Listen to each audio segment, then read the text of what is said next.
ಸಂವಿಧಾನ ಶಿಲ್ಪಿ ಡಾಕ್ಟರ್ ಬಾಬಾ ಸಾಹೇಬ್ ಅಂಬೇಡ್ಕರ್ ಅವರ 68ನೇ ಮಹಾಪರಿನಿರ್ವಾಣ ದಿನದ ಅಂಗವಾಗಿ ಬೀದರ್ನ ಬ್ಯಾಂಕ್ ಕಾಲೋನಿಯ ಡಾಕ್ಟರ್ ಬಿಆರ್ ಅಂಬೇಡ್ಕರ್ ಉದ್ಯಾನವನದ ಸ್ಥಳದಲ್ಲಿ ಡಾಕ್ಟರ್ ಬಾಬಾ ಸಾಹೇಬ್ ಅಂಬೇಡ್ಕರ್ ಅವರ ಭಾವಚಿತ್ರಕ್ಕೆ ಪುಷ್ಪ ನಮನ ಸಲ್ಲಿಸಿ ಬಳಿಕ ಪಂಚಶೀಲ ಧ್ವಜ ಹಾಗೂ ನೀಲಿ ಧ್ವಜಾರೋಹಣ ಮಾಡಲಾಯಿತು. ಬಳಿಕ ಸಂಯುಕ್ತ ಸೈನಿಕ ದಳದ ವತಿಯಿಂದ ಡಾಕ್ಟರ್ ಬಾಬಾ ಸಾಹೇಬ್ ಅಂಬೇಡ್ಕರ್ ಅವರಿಗೆ ಸಲಾಮಿ ನೀಡಿದರು.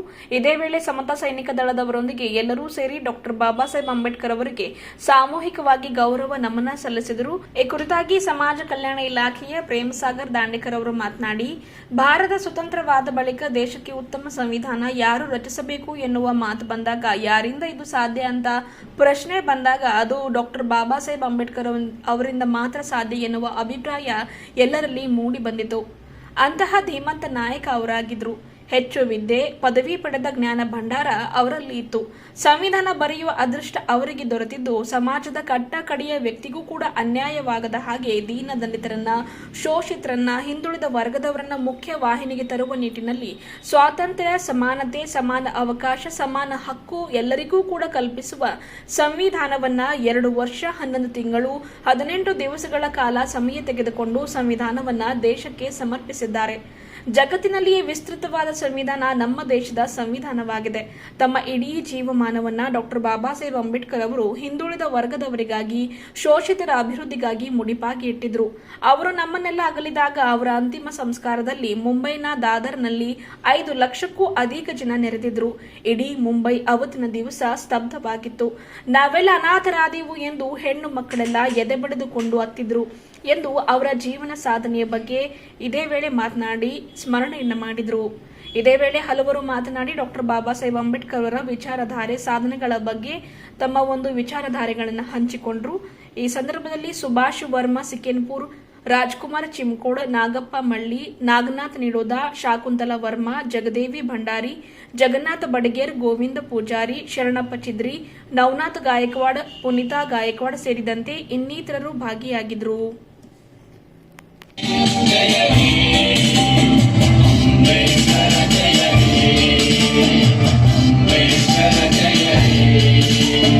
जय हे भारत भाग्य विधाता, जय हे संविधान पिता, जय हे संविधान पिता.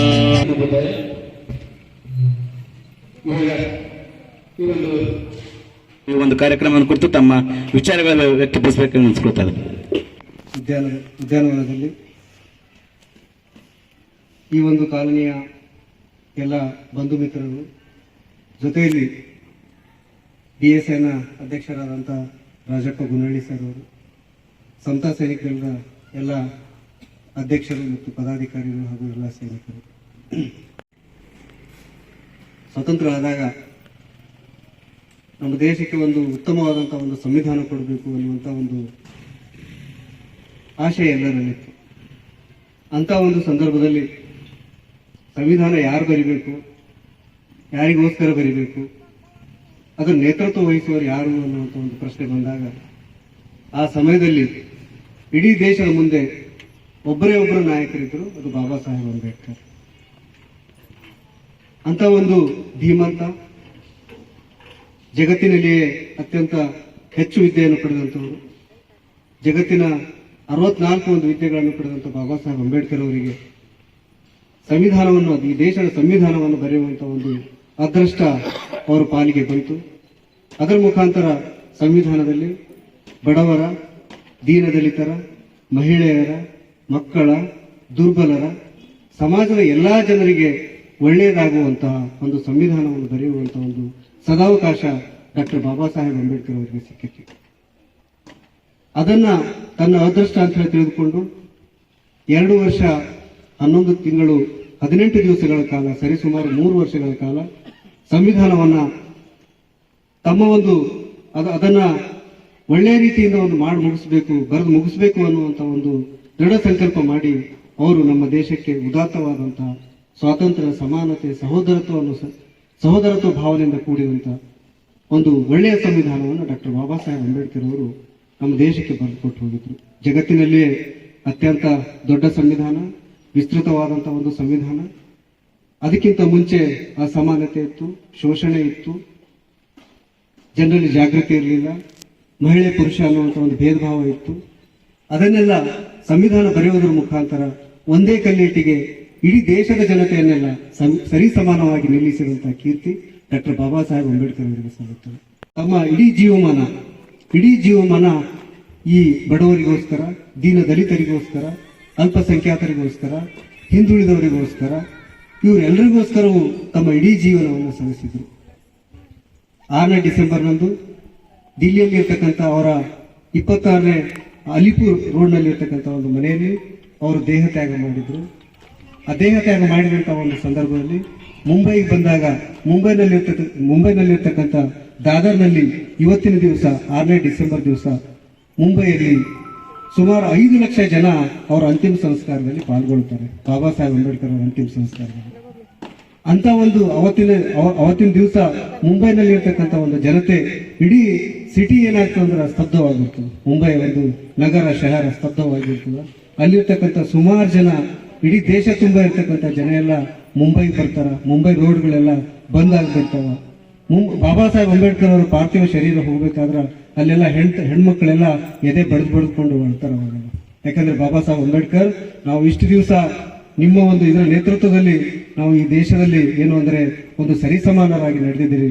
ನಮಗ ಮೇಲೆತ್ತಿದವರು ನೀವು, ನಮ್ಮೆಲ್ಲ ದೀನ ದಲಿತರಿಗೆ, ದುರ್ಬಲರಿಗೆ ಮೇಲೆತ್ತಿದವರು ನೀವು. ನಾವು ಇವತ್ತು ಅನಾಥರಾಗಿ ಬಿಟ್ಟಿವಿ ಅನ್ನುವಂಥ ಒಂದು ಆ ಮನೋಭಾವನ ಅವತ್ತು ಮುಂಬೈನಲ್ಲಿ ಇರ್ತಕ್ಕಂಥ ಎಲ್ಲ, ಇಡೀ ದೇಶ ತುಂಬ ಇರ್ತಕ್ಕಂಥ ಎಲ್ಲ ಜನರಿಗೆ ಕಾಣ್ತದೆ. ಯಾಕಂದ್ರೆ ಮಹಾತ್ಮ ಗಾಂಧೀಜಿ ತಿಲಕರನ್ನು ಬಿಟ್ರೆ ಇಡೀ ಮುಂಬೈ ಬಂದಾಗಿರುವಂಥದ್ದು ಯಾವಾಗ ಅಂದ್ರೆ ಬಾಬಾ ಸಾಹೇಬ್ ಅಂಬೇಡ್ಕರ್ ಅವರ ಒಂದು ಪರಿನಿಬ್ಬಾಣವಾದಂಥ ದಿವಸದಂದು. ಅದಕ್ಕಾಗಿ ಬಾಬಾ ಸಾಹೇಬ್ ಅಂಬೇಡ್ಕರ್ ಅವರು ಇರುವಾಗ ಎಷ್ಟು ಡೇಂಜರ್ ಇದ್ರು, ಅವರು ಪರಿನಿಬ್ಬಾಣ ಹೊಂದಿದ ಮೇಲೂ ಕೂಡ ಅವರು ಅಷ್ಟೇ ಬೇರೆಯವರಿಗೆ ದುಃಖ ಸ್ವಪ್ನವಾಗಿ ಕಾಡ್ತಾರೆ. ಯಾರು ಅಂದ್ರೆ ಬಾಬಾ ಸಾಹೇಬ್ ಅಂಬೇಡ್ಕರ್. ಯಾರ ಮನಸ್ಸಿನಲ್ಲಿ ಏನಿದೆ ಅಂದ್ರೆ, ಯಾರ ಮನಸ್ಸಿನಲ್ಲಿ ಅಸಮಾನತೆ ಇದೆ, ಯಾರ ಮನಸ್ಸಿನಲ್ಲಿ ಕೊಳಕಿದೆ, ಯಾರ ಮನಸ್ಸಿನಲ್ಲಿ ಇವತ್ತಿಗೂ ಕೂಡ ಆ ಒಂದು ದಾರಿದ್ರ್ಯ, ಅಸಮಾನತೆ ಇಂಥದ್ದೆಲ್ಲ ಯಾರ ಮನಸ್ಸಿನಲ್ಲಿದೆ, ಅಂಥವರಿಗೆ ಸಮಾನತೆಯನ್ನು ತಂದುಕೊಡುವಂತ ಒಂದು ಕೆಲಸ ಬಾಬಾ ಸಾಹೇಬ್ ಅಂಬೇಡ್ಕರ್ ಅವರು ಮಾಡಿದ್ರು. ಮುಖ್ಯವಾಗಿ ಸಮತಾ ಸೈನಿಕ ದಳ, ಅದರಲ್ಲಿ ನಮ್ಮ ಈ ಕಾಲೋನಿಯ ಸಹೋದರಿಯರು. ಯಾಕಂದ್ರೆ ನಾನು ಹಿಂದಿನ ಹೇಳಿದ್ದೆ, ಕಾಲೋನಿಯಲ್ಲಿ ಸಮತಾ ಸೈನಿಕ ದಳ ಬರಬೇಕು ಅಂತ ಹೇಳಿ ಬಡಿಗೇರ್ ಸರ್ ಮತ್ತೆ ಗುನಳ್ಳಿ ಸರ್ ಅವರಲ್ಲಿ ಕೇಳಿಕೊಂಡಾಗ ಇಲ್ಲ ಆಗಿರ್ತಕ್ಕಂಥ ಒಂದು ಸಂದೇಶವನ್ನು ನೀಡುವ ಮೂಲಕ ಈ ಒಂದು ಕಾರ್ಯಕ್ರಮಕ್ಕೆ ಕಾರಣೀಭೂತರಾಗಿರ್ತಕ್ಕಂಥ ಸಮತಾ ಸೈನಿಕರದ ಎಲ್ಲ ಅಧಿಕಾರಿ ವರ್ಗದವರೇ ಹಾಗೂ ಸಮತಾ ಸೈನಿಕರದ ಎಲ್ಲ ಸೈನಿಕರೇ, ಇವತ್ತ ದಾಂಡೇಕರ್ ಸರ್ ಹೇಳಿರುವ ಹಾಗೆ ಇಡೀ ಒಂದು ರಾಜ್ಯದಲ್ಲಿ ಸಮತಾ ಸೈನಿಕರದ ಒಂದು ಕೊಡುಗೆ ಏನು ಅಂದ್ರೆ ಅದಕ್ಕೆ ನೀವೇ ಸಾಕ್ಷಿಯಾಗಿದ್ದೀರಿ. ಇಡೀ ಒಂದು ಕಾರ್ಯಕ್ರಮಕ್ಕೆ ಮೆರುಗನ್ನು ತಂದಿರತಕ್ಕಂಥ ಕೆಲಸ ಅಂದ್ರೆ ಒಳ್ಳೆ ಕೆಲಸವನ್ನು ಮಾಡಿರ್ತಕ್ಕಂಥ ಒಂದು ಕೆಲಸಕ್ಕೆ ಕಾರಣೀಭೂತರು ನೀವೇ ಆಗಿದ್ರಿ. ಅದರ ಹೆಸರು ನಿಮ್ದೇ ಇದೆ ಅಂತಕ್ಕಂಥ ಮಾತು ಈ ಒಂದು ಸಂದರ್ಭದಲ್ಲಿ ನಾನು ಹೇಳಿಕ್ಕೆ ಇಷ್ಟಪಡ್ತಾ ಇದ್ದೀನಿ. ತಾಯಿಂದ್ರೆ ನೀವೆಲ್ಲರೂ ಕೂಡ ಸಾಕಷ್ಟು ಕಷ್ಟಪಟ್ಟು ಬೆಳಗ್ಗೆಯಿಂದ ಅಲ್ಲಿ ಕಾರ್ಯಕ್ರಮ ಮಾಡುವ ಜೊತೆಗೆ ಮತ್ತೆ ಇಲ್ಲಿ ಅಂಬೇಡ್ಕರ್ ಉದ್ಯಾನವನದಲ್ಲಿ ಬ್ಯಾಂಕ್ನಲ್ಲಿ ಕೂಡ ಬಂದು ಒಂದು ಉತ್ತಮವಾಗಿರ್ತಕ್ಕಂಥ ಕಾರ್ಯಕ್ರಮ ನಡೆಸಿಕೊಟ್ಟಿದ್ರಿ. ಡಾಕ್ಟರ್ ಬಾಬಾ ಸಾಹೇಬ್ ಅಂಬೇಡ್ಕರ್ ಅವರು ನಮಗಾಗಿ ಏನೇನು ತ್ಯಾಗ ಮಾಡಿದ್ದಾರೋ, ಅವರು 4 ಮಕ್ಕಳನ್ನು ಕಳೆದುಕೊಂಡು, ತನ್ನ ಮಡದಿಯನ್ನು ಕಳೆದುಕೊಂಡು, ಇಡೀ ನಮ್ಮ ಸಮಾಜಕ್ಕಾಗಿ, ಶೋಷಿತ ವರ್ಗಕ್ಕಾಗಿ, ಎಲ್ಲಾ ಜನರ ಒಂದು ಕಲ್ಯಾಣಕ್ಕಾಗಿ ಸ್ವಾತಂತ್ರ್ಯ, ಸಮಾನತೆ, ಭ್ರಾತೃತ್ವ, ನ್ಯಾಯ ಎಲ್ಲವನ್ನು ಕೊಡುವ ಮೂಲಕ ನಮಗೆ ಇಡೀ ಒಂದು ಸಮಾಜದಲ್ಲಿ ತಲೆ ಎತ್ತಿ ನಡೀತಕ್ಕಂಥ ಒಂದು ಅವಕಾಶಗಳನ್ನು ಕಲ್ಪಿಸಿಕೊಟ್ಟಿದ್ದಾರೆ.